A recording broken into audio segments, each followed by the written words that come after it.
Tom Thumb. One night, an old doctor sat quietly in his house, smoking his cigar by the fire escape, while his wife sat near, reading.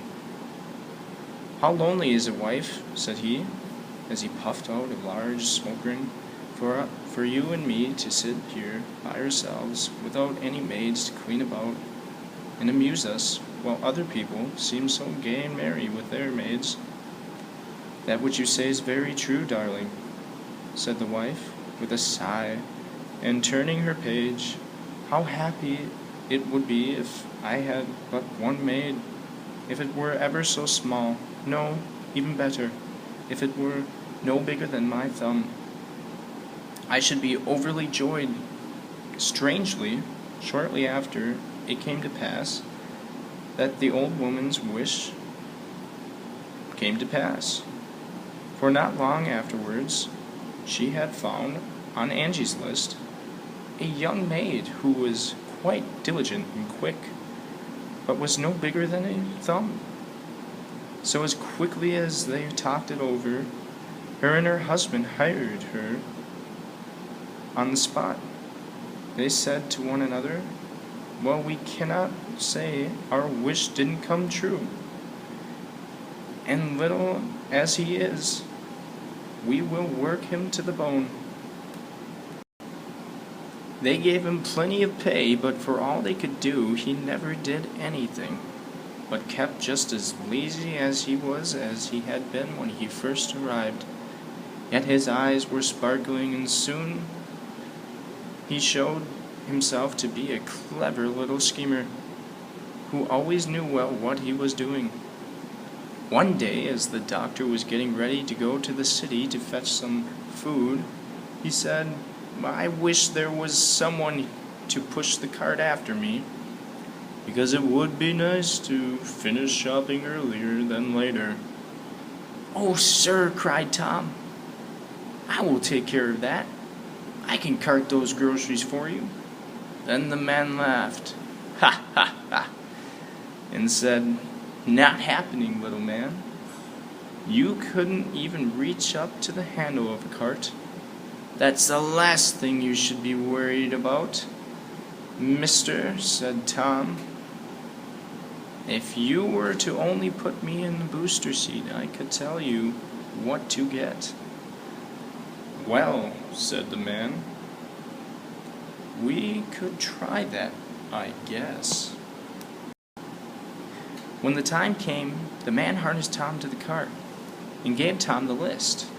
And as he sat there, Tom told the man how to go, crying out, "Go on, and stop," as he needed, and thus the man went on just as well as if the wife had been there with him. It happened that as the man was going a little too fast, and Tom was calling, "Left, milk," two strangers came up. "What an odd thing this is," said one. "There is a man shopping, and he seems to be getting everything on the list, but yet I can see no wife." "That's queer, indeed, very queer," said the other. "Let us follow the man and see where he goes." So they went on into the produce section, till at last they caught sight of the small man sitting in the booster. Then Tom Thumb, seeing the two of them, cried out, "Hey, yous guys! Got a problem? Or something?" His father turned and looked. The two strangers were all this time looking on, and did not know what to say, for they were so astonished.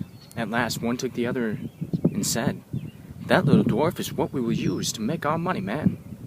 If we can get him and carry him from store to store as a ninja, we have to have him."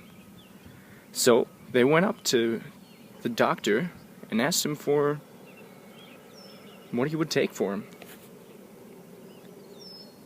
"He will be better off with us than with you." "What? I'm not here to sell him," said the doctor. My maid is more dear to my wife than all the silver and gold in the world." But Tom, hearing of the bargain they wanted to make, crawled up his master's windbreaker and to his shoulder and whispered in his ear, "Take the money, sir, and let them have me. I'll soon come back to you."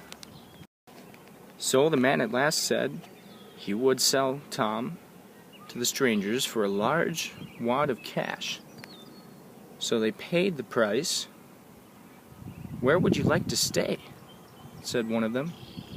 "Oh, put me on the flat of your snap-on. That will be a nice place for me to get a good tan." So they did, and they journeyed on till dusk. Then the little man said, "Let me down, I'm burning up here." So the man took off his hat and put him down on a bench at a bus stop by the side of the road. That's just when Tom began running, and at last slipped into the old manhole. "Good luck, master," screamed Tom. "I'm off. Look sharper the next time you've got your hands on me." They ran at once to the hole and reached into it, but all in vain. Tom only crawled further and further in, and at last it became quite dark, and their curfew was 9 p.m., so they were forced to go to their homes without their little ninja dwarf. When Tom had realized they had gone, he came out of the manhole. "It sure is dangerous out here," said Tom, "in the big city. If I were to get hit by even one car or stepped on by a single bystander, I should undoubtedly break my neck." Luckily, he found a Mentos box that he could easily crawl into. "This is real great. I can sleep here all night." Just as he was falling asleep, he heard two men passing by, chatting together, and one said to the other, "How are we gonna rob that one house?" "I'll tell you," cried Tom. "What was that?" one thief startled. "I could have sworn I heard something." They both stood listening. Then Tom said, "Take me, and I'll show you how it's done." "But where are you?" one of them said. "Look about on the ground," answered Tom. "You see the Mentos box by the dumpster?" The thieves found him and lifted him up by his shirt. "You're just a little thing," they said. "What could you do?" "Why, I can get into those nooks and crannies that most people can't. I could just slip right in and grab the loot and just slip right out. Plus, I know a great place to hit up. I go there all the time." "That's a great idea," said the two of them. "Come along, little guy. Let's see what you've got." When they came to the house, Tom slipped through the crack of the door into the house. When he got in, he ran up the stairs as fast as he could. He snuck up the bed and whispered into the doctor's ear, "Mr. Doctor, sir."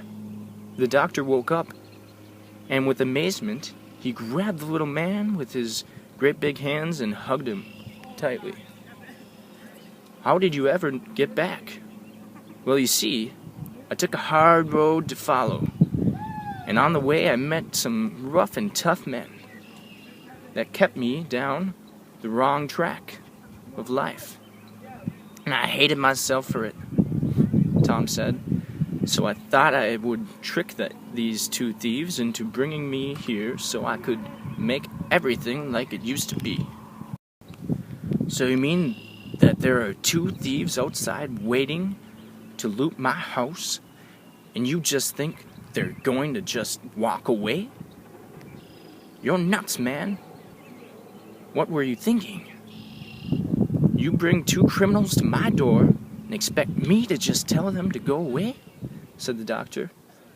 Well, yeah, I thought you could, said Tom. Okay, let's do it. The two of them went over to the window and screamed at the top of their lungs, "If you two crooks don't get off of my land, by the count of 3, we're gonna skin you alive." The two robbers ran as fast as they could, screaming like little girls into the night. The doctor and Tom looked at each other and began laughing hysterically. The doctor said, "Hey, no more running off now, you hear?"